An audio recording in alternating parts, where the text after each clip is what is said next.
नमस्कार विद्यार्थियों, बीए द्वितीय वर्ष प्रथम प्रश्न पत्र की कक्षा में आपका स्वागत है। हम आपकी पाठ्यपुस्तक रीतिकालीन काव्य संग्रह को पढ़ रहे थे।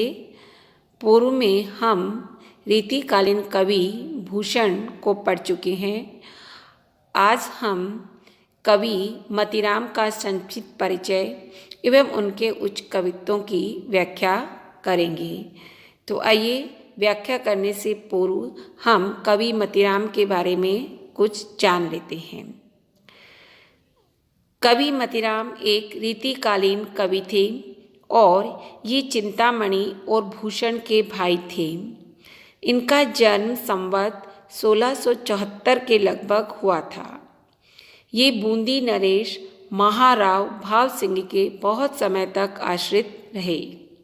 इनके रचे मुख्य ग्रंथ ये हैं: ललित ललाम, रसराज, मतीराम सतसई, छंदसार, साहित्य सागर और लक्षण श्रृंगार।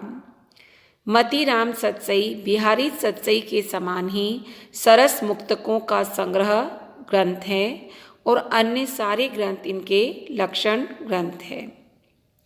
वस्तुतः मतीराम मूलतः कवि थे, इसलिए उनकी रचनाओं में श्रेष्ठ कलात्मक सरस काव्य का ही रूप अधिक प्रस्फुटित हुआ है। मतीराम सतसई बिहारी सतसई के अनुकरण पर रचित है, किंतु भावों की गंभीरता एवं अभिव्यंजना की सरलता, स्वच्छता एवं सरसता की दृष्टि से उससे कहीं अधिक महत्वपूर्ण है। किंतु कवि मूलतः आचार्य नहीं कवि है, इसलिए उन्होंने युग प्रवृत्ति से प्रभावित होकर कतिपय सांस्कृतिक शास्त्रीय तत्वों के प्रतिपादन का प्रयास तो किया है, परंतु नायिका के सौंदर्य, उनकी माधुर्यपूर्ण चेष्टाओं व उक्तियाँ, प्रेमपूर्ण हृदय की आकांक्षाओं, नवविवाहिताओं की अभिलाषाओं, विरही हृदयों की व्यथाओं का चित्रण, निरूपण एवं व्यंजन इन्होंने अत्यंत ही मार्मिक रूप में किया है। मतीराम जहाँ सामान्य जीवन की यथार्थ अनुभूति का निरूपण सहज स्वाभाविक रूप में करते हैं, वहीं उनकी भाषा भी उसी के अनुकूल सरलता, सहजता एवं मधुरता से युक्त दिखाई देती है। आचार्य हजारी प्रसाद द्विवेदी ने इनके बारे में लिखा है कि भाषा के सहज प्रवाह और भावों के अनआडंबर प्रकाशन में मतीराम के साथ भाषा के बहुत थोड़े कवियों की तुलना की जा सकती है। ब्रज भाषा काव्य में ऐसी अकृत्रिम सरसता बहुत कम कवि लेकर आ सके हैं। वस्तुतः हमारे विचार से इन्हें इस परंपरा के 3 श्रेष्ठतम कवियों देव, मतीराम और पद्माकर में स्थान दिया जा सकता है। तो ये था कवि का संक्षिप्त परिचय। आइए अब हम देखते हैं उनके प्रथम 3 कवित्वों की व्याख्या। तो देखिए, इनका प्रथम कवित्व है जो कि दानवीर महिमा से लिया गया है। तो प्रसंगानुसार आप इसमें लिखेंगे कि प्रस्तुत अवतरण कवि मतीराम द्वारा रचित है। यह उनके ग्रंथ ललित ललाम से लिया गया है और दानवीर महिमा से उद्धृत है। इसमें कवि ने अपने आश्रयदाता बूंदी के राव राजा भाव सिंह की दानवीरता का वर्णन किया है। भावार्थ में आप लिखेंगे, कवि वर्णन करते हुए कहते हैं: सूरजन बंस राव भाव सिंह सूरज तू, तोते आज जगे जग तप जप तोते आज जगे जग जप तप जाग है। झल के ललाई मुख अमल कमल तेरे, हिये हरि चरण कमल अनुराग है। सत्ता के सपूत ते जगाई मतीराम कहे, लह लही कीर्ति कलप बेली बाग है। ऊंचे मन ऊंचे कर ऊंचे ऊंचे करी देके, ऊंचे करे भूमि के भिखारिन के भाग है। प्रस्तुत अंश में कवि मतीराम अपने आश्रयदाता राव राजा भाव सिंह की दानवीरता का वर्णन करते हुए कहते हैं कि हे सुरजन वंश में उत्पन्न राजा राव भाव सिंह, तू तो वास्तव में सूर्य है। तोते आज जगे जग तप जप जाग है। तेरे ही कारण आज संसार में जप तप और जागृति आई हुई है। झलके ललाई मुख अमल कमल तेरे, और तुम्हारे स्वच्छ कमल रूपी मुख पर लालिमा झलकती है।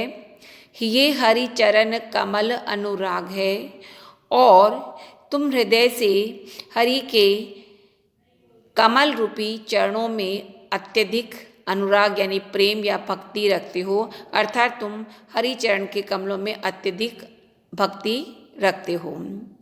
सत्ता की सपूत ते जगाई मति राम कहे, लह लही कीर्ति कलप बेली बाग है।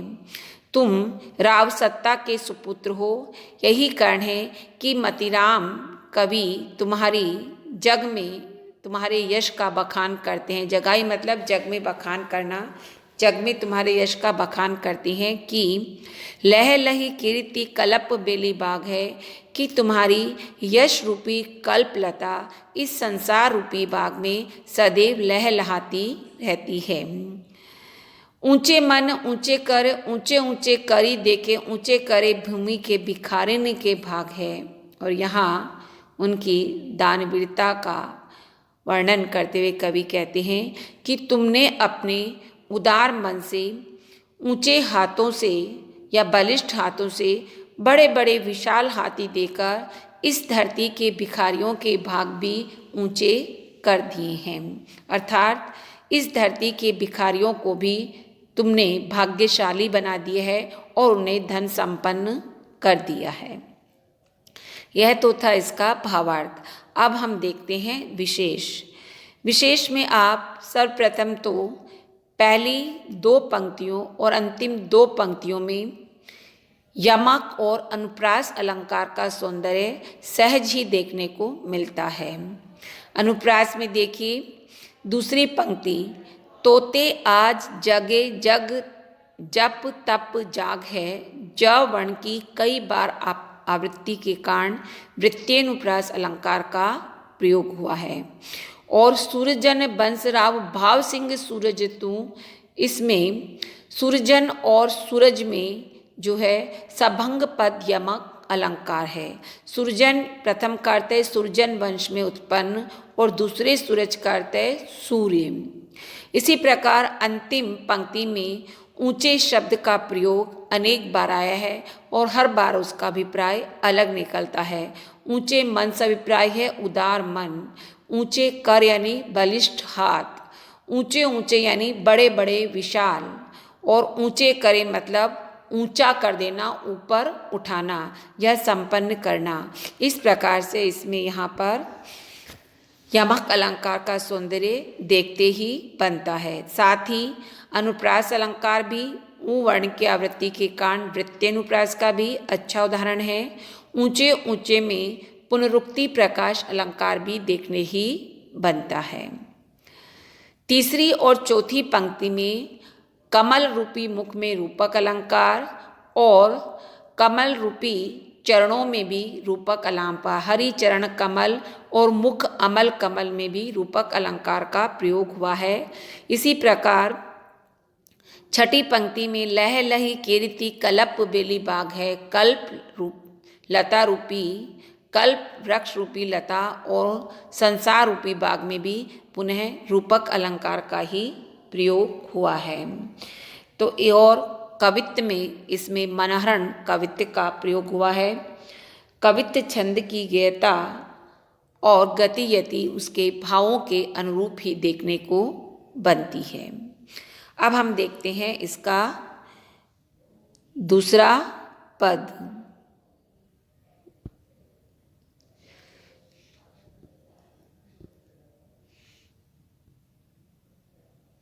दिन दुने दिन दिन दिने दुनी संपत्ति बढ़त जाती, ऐसो याकू कछु कम लाको बर बर है। हेम है हाथी हीर बकसी अनूप जिमी, भूपति को करत भिखारिन को घर है।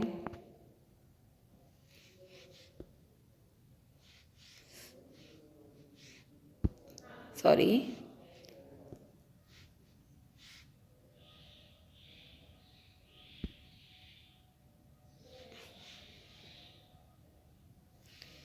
भूपति को करत भिखारिन को घर है, कहे मति राम और जाचक जहान सब, एक दानी शत्रुसाल नंद जू को कर है, राव भाव सिंह जू के दान की बड़ाई देखी, कहा काम धेनु है कछु न सुर तरु है। अंतिम पंक्तियों से भी यह अभिप्राय स्पष्ट होता है कि उन्होंने अपने आश्रयदाता महाराजा राव भाव सिंह की दानवीरता का ही वर्णन किया है और दानवीर महिमा से ही इनका चयनित अंश है। प्रसंग प्रथम पद के अनुरूपी है। कवि वर्णन करते हुए कहते हैं उनकी दानवीरता का कि राव राजा भाव सिंह प्रतिदिन दिन दिन यानी प्रतिदिन अपनी संपत्ति का दान करते रहते हैं, परंतु फिर भी उनकी संपत्ति देने पर भी दिनों दिन दुगनी बढ़ती जाती है। ऐसो याको कछु कम मिला को बर बर है, जिसे देखकर लोग इनके बारे में कहते हैं कि इन्हें कुछ ऐसा लक्ष्मी का बर बर मतलब श्रेष्ठ वरदान, बर बर में यमक अलंकार है, बर यानी श्रेष्ठ और बर यानी वरदान। लक्ष्मी का ऐसा श्रेष्ठ वरदान मिलता है कि संपत्ति को दान करते रहने पर भी वह कम नहीं होती बल्कि दुगनी बढ़ती जाती है। हेम है हाथी हीर बकसी अनूप जिमी, भूपति को करत भिखारिन को घर है। और यह राजा याचकों को सोना है यानी घोड़े, हाथी, हीरे आदि अद्वितीय वस्तुएं, अनूप यानी अनुपम या अद्वितीय वस्तुएं दान में देते रहते हैं और अपने घर को भिखारी के घर के समान खाली कर लेते हैं। अर्थात राजमहल जो है वो निरंतर दान करते रहने के कारण धनहीन या ग्रहहीन हो जाता है। कहे मति राम और जाचक जहान सब, कवि मतिराम कहते हैं कि जहान यानी इस संसार में और सभी तो याचक हैं। जाचक यानी याचक अर्थात मांगने वाले हैं। एक दान शत्रुसाल नंद जू को कर है, एकमात्र शत्रुसाल के पुत्र राव राजा भाव सिंह जो है वो अपने हाथ से निरंतर दान करते रहते हैं, इसलिए एकमात्र दानी वही है। राव भाव सिंह जू के दान की बड़ाई देखी, कहा काम धेनु है कछु न सुर तरु है। और राजा राव भाव सिंह के दान की बड़ाई को देखकर उसके समक्ष कामधेनु भी कुछ नहीं है और कल्प वृक्ष का भी कोई मायने नहीं है। भाव यह है कि कामधेनु और कल्प वृक्ष दोनों मनुष्य की मनोकामनाओं की पूर्ति करते हैं, परंतु राव राजा भाव सिंह लोगों को उनकी मनोकामनाओं से भी अधिक दान देकर उन्हें प्रसन्न कर देते हैं। यही कारण है कि उनकी दानशीलता के सम्मुख कामधेनु और कल्प वृक्ष भी तुच्छ है। अब देखिए विशेष में हम देखेंगे कि इस कवित्व में कवि ने राव राजा भाव सिंह की दानवीरता का वर्णन ऊहात्मक शैली में किया, अर्थात अत्यधिक बढ़ा चढ़ा कर किया है, इसलिए इसमें अतिशयोक्ति अलंकार का प्रयोग हुआ है। प्रथम पंक्ति दिन दिन दिने दुनी संपत्ति बढ़त जात में द वर्ण की आवृत्ति के कारण वृत्तेनुप्रास अलंकार है और दिन दिन रे पुनरुक्ति प्रकाश अलंकार भी है। द्वितीय पंक्ति में बर बर में यमक अलंकार का सौंदर्य दृष्टव्य है। बर यानी पहले बर का अर्थ है श्रेष्ठ और दूसरे बर का अर्थ है वरदान।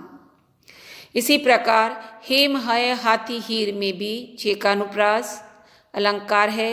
जाचक जहान में एक वर्ण ज वर्ण दो बार आने के कारण छेकानुप्रास है और हेम है हाथी हीर में वृत्तेनुप्रास अलंकार का सौंदर्य देखने को मिलता है। अंतिम पंक्ति में कहा कामधेनु है कछु न सुर तरु है में अतिशयोक्तिपूर्ण वर्णन के कारण अतिशयोक्ति अलंकार भी देखने को मिलता है और साथ ही व्यतिरेक अलंकार का सौंदर्य भी द्रष्टव्य है, क्योंकि राजा भाव सिंह की दानवीरता उपमेय है और कामधेनु और कल्पवृक्ष उपमान है। यहाँ पर कवि उपमेय को उपमान से कहीं अधिक श्रेष्ठ बताते हैं और उपमान को निकृष्ट, इसलिए व्यतिरेक अलंकार का सौंदर्य भी यहाँ देखने को मिलता है। अगला कवित्व देखिए इनका। मौज दरियाव राव शत्रुसाल तने जाको, जगत में सुजस सहज सती भान है। विबुध समाज सदा सेवत रहत जाही, जाचकनि देत जो मनोरथ को दान है। जाके गुण सुमन सुवास से मुदित मन, साँच मति राम कवि करत बखान है। जाकी छाँ बसत बिराजे ब्रज राज, यह भाव सिंह सोई कल्प द्रुम दीवान है। प्रस्तुत अंश भी प्रसंग यथावत है।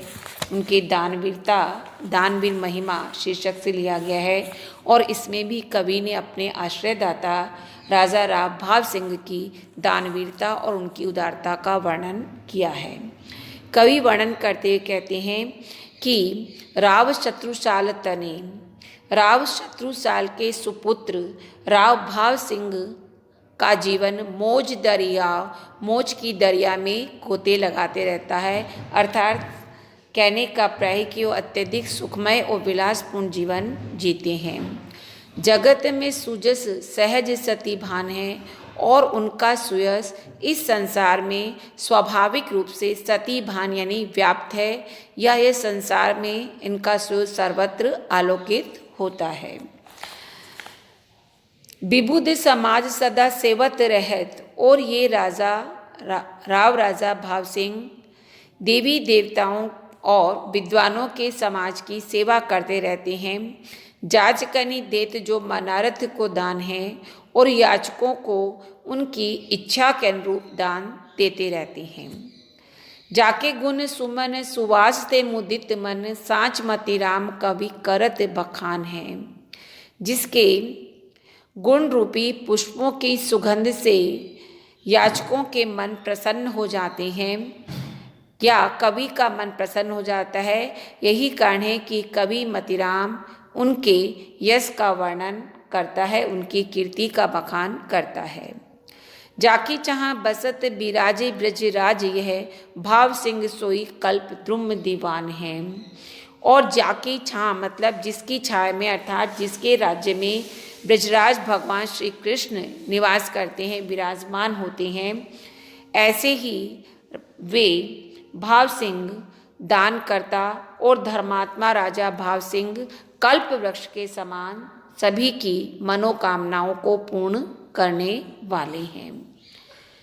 यह था इसका भावार्थ। और अब विशेष में हम देखते हैं कि प्रथम पंक्ति सुजस सहज सती भान, सवर्ण अनेक बार आने के कारण वृत्त्यनुप्रास अलंकार है, और विबुध शब्द के श्लेष का सौंदर्य देखने को मिलता है।